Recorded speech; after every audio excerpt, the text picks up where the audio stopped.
의류수거함에 탯줄도 안 뗀 신생아를 유기한 혐의로 20대 엄마가 구속됐습니다.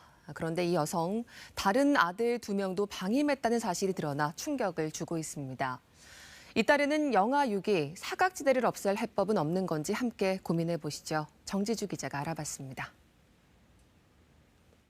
지켜주지 못한 어른들이 너무 미안합니다. 하늘의 별이 된 아기가 그곳에서는 행복하길 바랄 뿐입니다. 아기를 추모하는 정성들이 하나둘 이렇게 모였습니다. 사탕에 장난감도 있고요. 아기가 좋아할 만한 거는 다 가져와 봤습니다. 헌옷 모으는 의류수거함 앞입니다. 지난 19일 밤 11시 반쯤 이 안에서 탯줄도 떼지 않은 갓난아기가 발견됐습니다. 아기는 이미 숨진 상태였습니다. CCTV 등을 분석한 끝에 지난 23일 20대 여성 A씨가 경찰에 붙잡혔습니다. A씨는 지난 18일 집에서 아기를 낳은 뒤 곧바로 집 근처 의류수거함에 아기를 버렸다죠. 오후 5시 20분쯤입니다. 하필이면 그날 큰 눈 내렸고요. 한파까지 들이닥쳤습니다.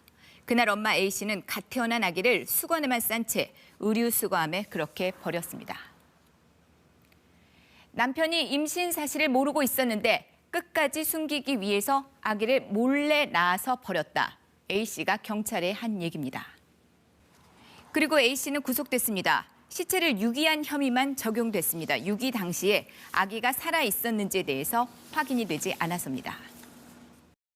그런데 A씨에게는 숨진 아기 말고도요. 남편과 사이에서 낳은 3살과 1살 배기 아들 2명이 더 있다는데요. 올해 초 남편과 별거한 A씨는 아들들과 함께 경남 창원으로 이사했습니다. 그런데 쓰레기로 가득한 집에 아기들만 둔 채 외출하는 등 방치를 했다죠. 이웃 주민의 신고로 경찰에 입건이 됐고요. 경찰은 아동복지법상 방임 혐의로 A씨를 검찰에 기소 의견 송치했습니다. 그리고 두 아들은 경찰과 아동보호기관이 엄마 A씨와 분리해 보호소에 맡기도록 했다는데요.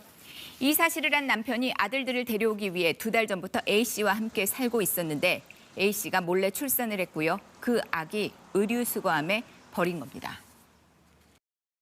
경찰은 시신 부검 결과 등을 토대로 아기 숨진 시점 등을 파악한 뒤에 이번 주 안에 사건을 검찰에 넘긴다는 계획입니다.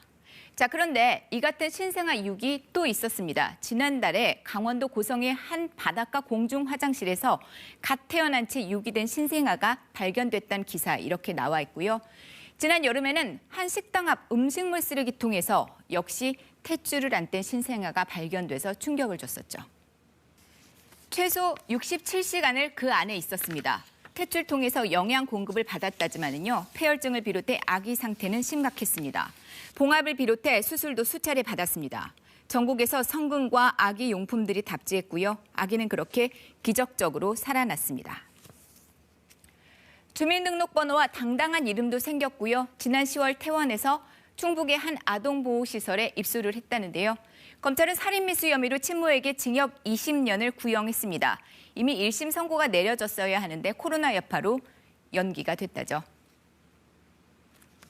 양부모에게 학대받다 숨진 정인이 사건 이후로 아동학대에 관해서는 법 강화를 비롯해 대응 체계 등 개선 노력이 이어지고 있습니다. 하지만 영아 유기는 사각지대에 놓여 있다는 지적들이 많습니다. 경찰청 통계를 보면 지난 2010년부터 10년 동안 모두 1,200여 건의 영아 유기 사건이 발생했거든요. 단순 계산하면 매년 신생아 127명이 버려진다는 얘기입니다. 그래서 국가의 공적 책임을 강화하는 것을 비롯해서 영아 유기를 예방할 수 있는 시스템 정비가 시급하다는 목소리 높아지고 있습니다. KBS 뉴스 정지주입니다.